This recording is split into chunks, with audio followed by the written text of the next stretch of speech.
Hello everybody, this is Skyflight44, aka Zach44, and today I'm going to be playing a little bit of Burnout 3 and a couple other games, just because, well, I kind of want to.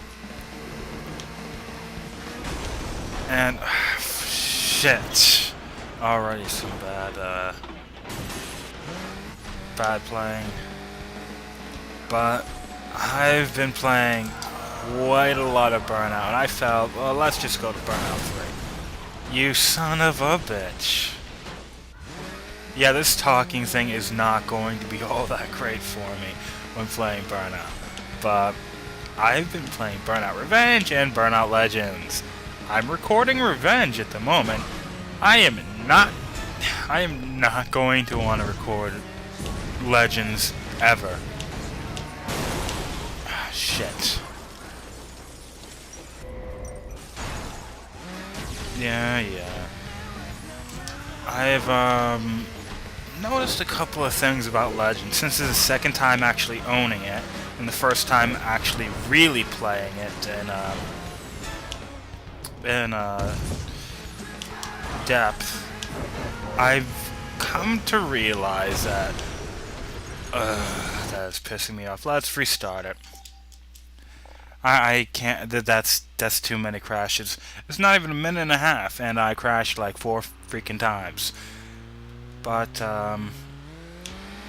Legends pisses me off. At least 25% of the time I'm playing it, that game really pisses me off. It doesn't have. It's frustrating at points without being kick-ass like Revenge was. And Revenge is, holy shit, really frustrating at points. Crashes, especially the burning laps, preview laps, anything. Hell, even some of the races are freaking frustrating as hell. It's more so that rating system. You have to get gold and be awesome. That always pissed me off. And recording it, it makes me even hate it even more. But let's just say Legends it's great. From like Burnout games I've played so far, probably my third favorite. But to Burnout 3 and Burnout Revenge, that game has absolutely no standing. No way it can stand up to either of those games. Granted, how it plays, how it looks, how it behaves for the most part is just Burnout 3.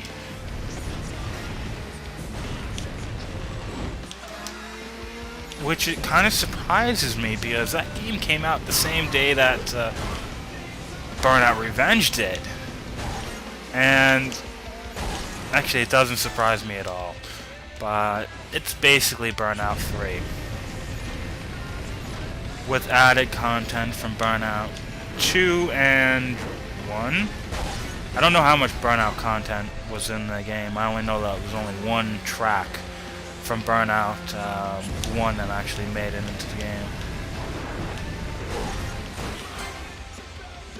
Granted, the Burnout 3 tracks I still love, but the Burnout 2 tracks, some of them can piss me off. Because there's so many different areas where you can just, get yourself crashed.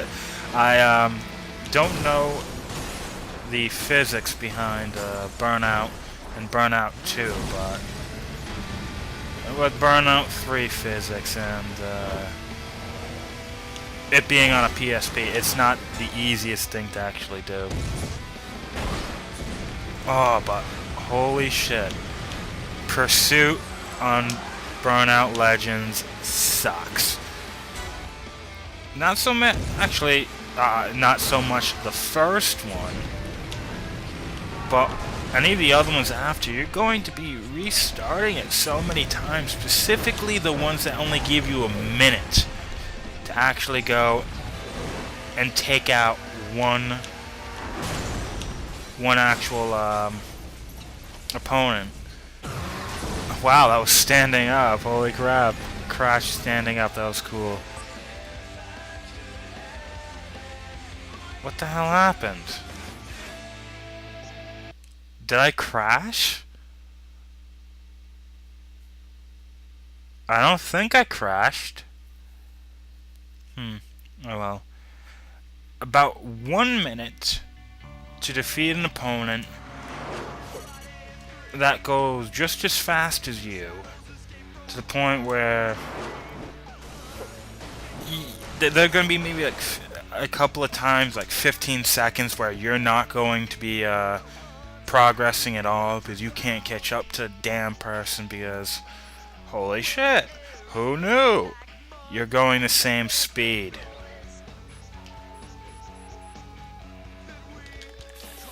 And actually, I think I'm in the sports series in that one so far. But trying to defeat one opponent, and your opponent kinda sucks because he takes so much damage before he actually goes down. One time I took him out in like 30 seconds right after I actually crashed. I have no idea how I actually got that my opponent to have so very little health. It was crazy because that's something that I don't generally see in that game. In Pursuit, especially. They take too many hits. The hits have to be in your advantage. It can't be like you can hit somebody in this game and the other Burnout games, and if you're at an advantage, it'll be like you'll get a shunt. It'll be any kind of hit that'll be in your favor, and you'll get boost. However, if it's in your opponent's favor, and they're supposed to be getting boost from it, you won't actually go and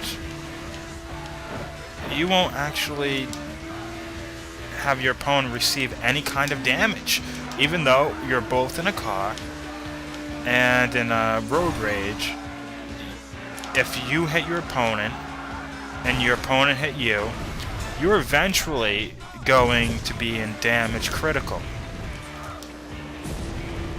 However, that doesn't happen to your opponent in Pursuit. If it's not to your advantage, if you're not the one getting the shunts and all that, damn, that was predictable, then you're going to be going and you're not going to be progressing at all. It's stupid because, to be honest, a car hitting a car, both of you are receiving damage. But it's not that. It's not even that. It's not how long it takes to actually be able to easily take out your opponent.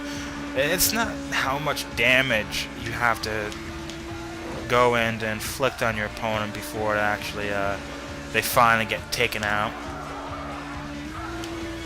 In my opinion, it's the fact that they give you a minute, and it's easy. It's not impossible in a minute, but it's the fact that the first 25 seconds is you playing catch up to your opponent. You don't have a minute. You have 35 seconds to take out one opponent, and it's bullshit. You get so close, and then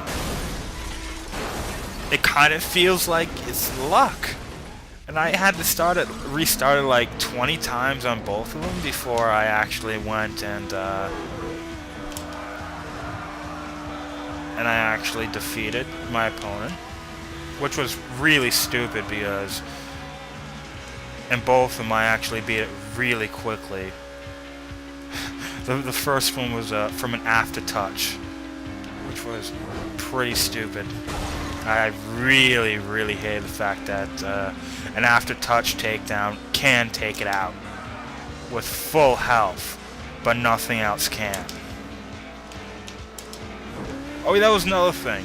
If you actually go and crash before, while hitting your opponent, your opponent's not going to take any damage, even though they should. And not to mention, in that game, in Burnout 3 and Burnout Revenge, for the most part, there are times when this doesn't happen. But for the most part, you'll when you actually take somebody out, and your the takedown cam, when it actually takes control away from you, that's basically invincibility frames for the most part. In Burnout Revenge and Burnout Takedown, Burnout 3. In Legends, that is not invincibility frames. I've crashed while in Takedown cam. And for the most part, when you're getting out of Takedown cam, you're supposed to be... Burnout 3 and Burnout Revenge, for the most part, like 98% of the time, will always put you in a position where you can easily continue on and you won't crash. They won't put you in front of a car. They won't put you in front of a wall. And if you actually you were going to crash, and well you went to takedown cam, it wouldn't make you crash. You could be right in a wall, and you wouldn't crash, and that was great. But that doesn't happen in Legends. Legends, I've crashed plenty of times because the game just wanted to put me right in front of a wall or something, in front of a car, and it wasn't even a second. I had absolutely no reaction time, and the game took when it goes to takedown cam, the game takes control away from you. So that was inevitable, and that wasn't a one-time thing. That's a one-time thing when you're playing Burnout 3 or Burnout Revenge, but Legends, that happens frequently enough that it's a problem. Not frequently enough to break the game, no, but frequently enough that you notice it and it's a problem.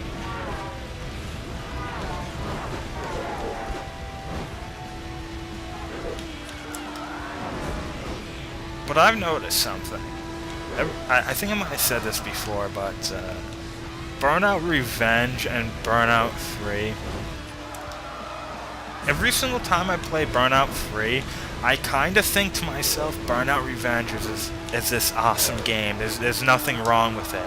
I think I like Burnout Revenge more than Burnout 3.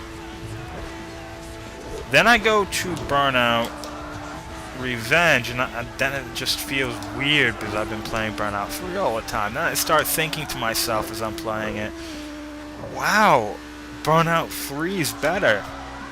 I should probably go and play Burnout 3 later, but I'm still playing Burnout Revenge. So that feeling just continues to hang over me as I'm playing Burnout Revenge. And then I kind of feel like Burnout 3 is the better game. Then I go back to playing Burnout 3, and then it's the exact same thing. Burnout Revenge is the better game, and it just continues to go over and over and over. Both of these games are really good games, and Burnout Revenge feels different enough. A lot of the things, it feels different enough that it's a different game. Burnout Revenge is not Burnout 3, and that's one of the reasons why I actually like the game. It's kind of like Super Mario World and Super Mario Bros. 3. Super Mario World is not Super Mario Bros. 3, and that's probably one of the best things about the game.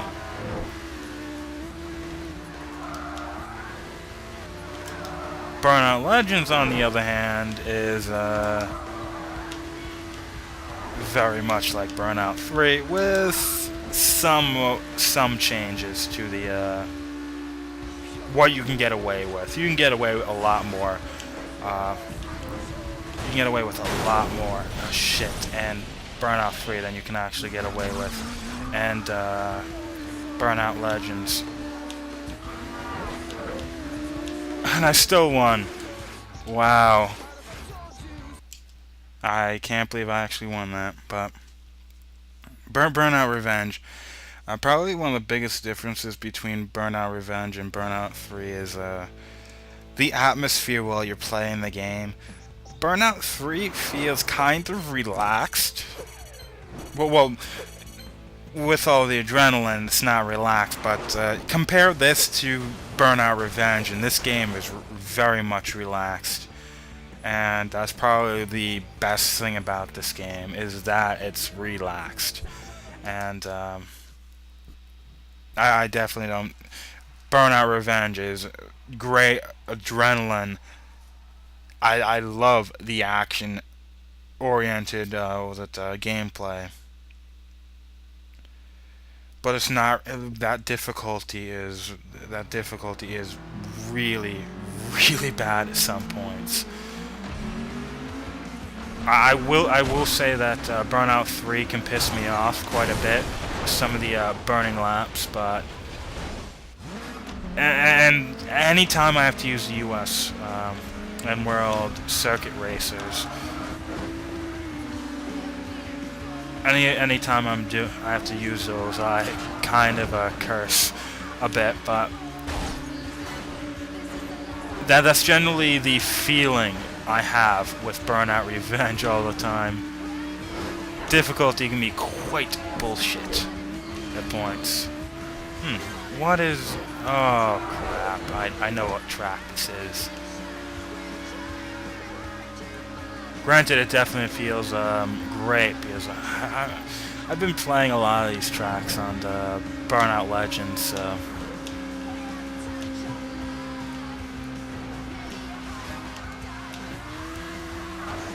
Kind of wish somebody would get close to me so I can take them out. That's another thing. You can... There's rubber band AI and a lot of racing games, and in the game I think rubber band AI in any game is it's this game. Which I don't mind all that much, because in this game you can actually break the rubber band if you're actually really good. Shit. But the faster you go, the better you do, the better your opponents get. The worse you actually do, the worse your opponents actually get.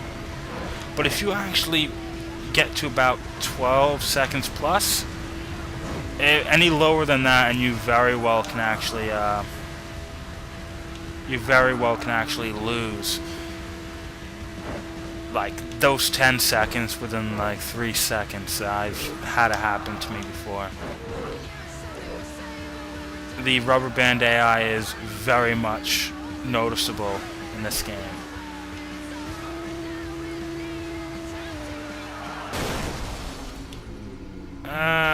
Yeah. That was bad.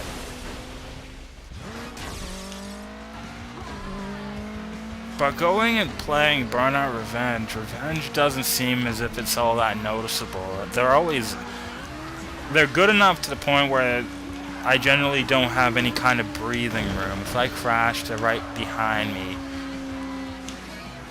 But I won't actually... Oh. Was that a sprint or something? Yeah, that was actually a sprint. No wonder I actually lost that. But Legends and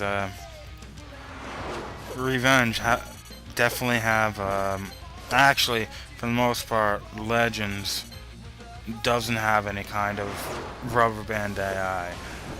If you suck, and I've had it happen to me before, you can see your opponent have 37 seconds on you. I don't think there's rubber band AI in that game. Granted, I have other problems with it, but Revenge and Burnout 3 are just so much better. See ya.